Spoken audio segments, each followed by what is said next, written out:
Alright, so today we're going to be going over the ways of differentiating instruction. My name is Abigail, by the way, for those who don't know. So many students are different, obviously, cultural differences, religion, race, ethnicities. There's also the disabilities that some students may have that lead to different learning styles, and this is where differentiated learning comes into place. Differentiated instruction. It's defined as the approach to teaching that adapts the content level, pace, and products of instruction to accommodate the different needs of diverse students. In easier terms, it just means to precisely meet students' needs in the classrooms, or sometimes even out of the classrooms. So some positive effects of differentiated instruction. A big thing is tutoring, especially one-on-one. It has shown many positive effects for students. There are, as we'll get to it, there's student teaching, peer teaching, and teachers tutoring. It has been proven that when a student works one-on-one with an adult, it has positive effects. That's because they can move at their own pace, and the person tutoring can work to their specific learning style and learning needs. It goes for a student working one-on-one, as in an older student and a younger student, a teacher and a student. There's also even volunteers that we'll get to because cost sometimes becomes a problem. It's also useful in heterogeneous classrooms, which means that in a regular classroom, there are many different types of learners. The teacher can go around and kind of just explain to the different types of learners, this is how you do this is how you do this. It especially nowadays also takes place in computers, online classes, because for example, in math classes, you can go to the example and click by click, it explains it to you with pictures. Or, as we do in this class, the teacher uploads a video of herself explaining things step by step. So, technology has really come to show us different strategies. Differentiated and personalized instruction. As we discussed, differentiated is adapting the content level, pace, and products of instruction.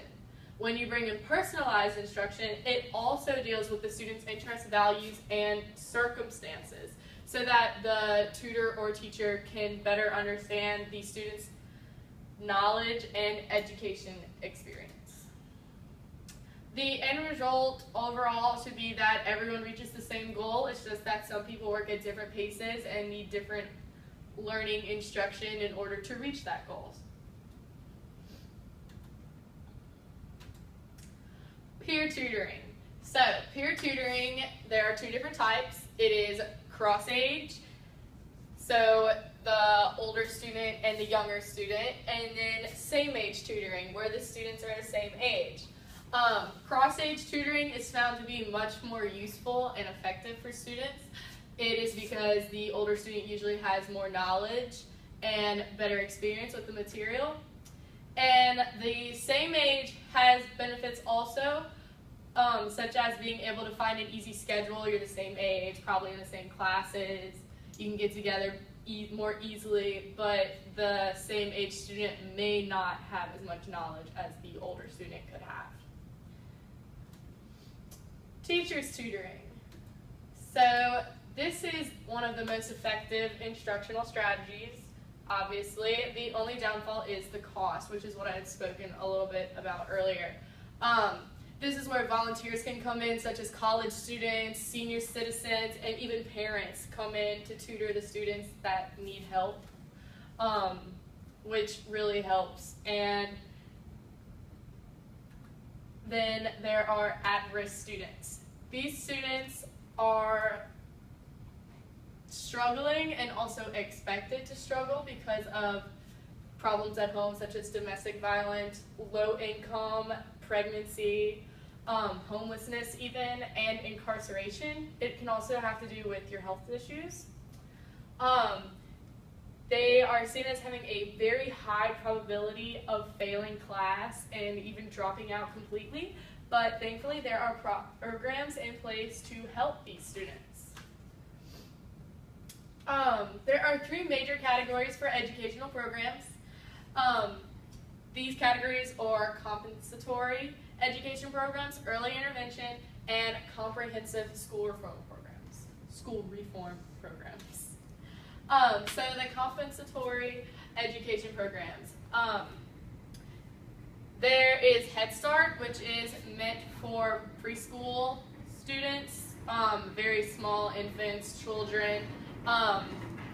When they think they are seen as at-risk students in the future, maybe they won't do so well, they help these students, and it helps them to do better in future schooling. The largest compensatory program is Title I, and it's the most helpful in regular classrooms. It's federally funded and gives money to schools for extra services for students that are seen as at risk or need more help with disabilities, learning disabilities. It includes purchasing technology, paying for the services, improving teachers' learning and development, and also hiring paraprofessionals. It's most often having teachers provide remedial help to students, such as the tutoring that we were speaking about earlier. Earlier intervention programs. This is especially meant for infants and toddlers. When they are seen as coming from the at-risk family students, they give help to them early, very early on. Infant stimulation, parent training, and other services. Reading Recovery is a big earlier intervention program. It's where the first grade teachers seek out the students that are having problems with reading and meet with them one-on-one to give them better help. Comprehensive school reform programs.